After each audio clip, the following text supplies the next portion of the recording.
Hi friends, நான் உங்கள் சுஜி பேசுகிறேன். என்ன பறிக்கிறேன்னு பார்க்குறீங்களா ஃப்ரெண்ட்ஸ்? இது நம்ம வீட்டு மாடியிலேயே, நான் நம்ம வீட்டு மாடியில் இருக்கிற செவுத்து மேலே தான் நான் இந்த தொட்டிலாம் வச்சுருக்கிறேன். இது என்னன்னு பார்த்தீங்கன்னா, நம்ம புதினா வாங்கிட்டு வருவோம் இல்லையா, கடையிலேருந்து வாங்கிட்டு வரும்போது நல்ல மண் வேரோடு இருக்கிற ஒரு 4-5 ஒரு செடிங்களை தான் ஃப்ரெண்ட்ஸ் நான் சரி நம்ம நட்டு வச்சு பார்ப்போமேன்னு வச்சேன். சூப்பராக பலன்னு வந்துடுச்சு. அதனால் இப்போ ஒரு ஆசை பக்கத்தில் கத்தாழை ரொம்ப நாளாகவே இருக்குது. இதில் தக்காளி போட்டு வச்சுருக்கிறேன். அவர் இன்னும் 2 நாளில் வந்துடுவார். இது நான் இன்றைக்கி தேங்காய் சாதம் செய்ய போகிறேன். அதில் போடுறதுக்காக புதினா இல்லை, சரி நம்ம வீட்லேயே இருக்கிறத பறிக்கலாம். ஏற்கனவே ஒரு 2-3 வாட்டி பறிச்சுட்டேன், இப்பயும் பறிக்கிறேன். பறிக்க தான் நல்லா வளருது ஃப்ரெண்ட்ஸ். ரொம்ப வேரோடு எடுத்துடக்கூடாது, அந்த மேலே இருக்கிறத மட்டும் பாருங்கள், நல்ல ஒரு கொத்து கைப்பிடி அளவுக்கு வருது.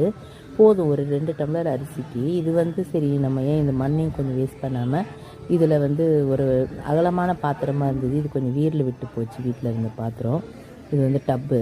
இது இதுலேயும் மண் கொட்டி, அதில் அப்படி தான் ஃப்ரெண்ட்ஸ் 4-5 கொத்து தான் வச்சேன். நல்லா அது சுற்றி படர்ந்து வந்துடுச்சு. அதனால் அதுலேயும் வச்சுருக்கிறேன். இது நம்ம வீட்டு துளசி செடி. எப்போவுமே டெய்லி வாசலுக்கு கோலம் போடும்போது இங்கேயும் கோலம் போடுவேன். மஞ்சள் குங்குமம்லாம் வைப்பேன். மழையில் அடிக்கடி நனைஞ்சிடுது. இது அவங்களோட குட்டி ஒரு சின்ன ஒரு இது எடுத்து வச்சு அதில் வளர்கிறாங்க.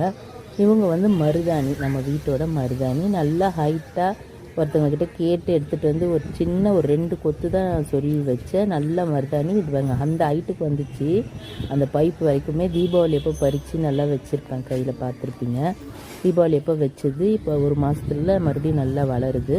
இன்னும் கொஞ்ச நாள் கழித்து வச்சுப்போம். காலையில் எழுந்ததும் வீட்டு வெளியே வந்ததும் இந்த மாதிரி செடி பூ அதெல்லாம் பார்த்தா ரொம்ப சந்தோஷமாக இருக்கும் இல்லையா.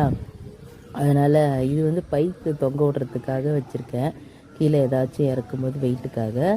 நல்லா இப்போ நம்ம சமையலுக்கு டக்குன்னு வீட்டில் இந்த மாதிரி நம்மளே வீட்டில் வச்சோன்னா இந்த மாதிரி ஹெல்ப் பண்ணுது. நீங்களும் ட்ரை பண்ணுங்கள் ஃப்ரெண்ட்ஸ். நான் என்னால் முடிஞ்சது செஞ்சுருக்கேன். பாய்.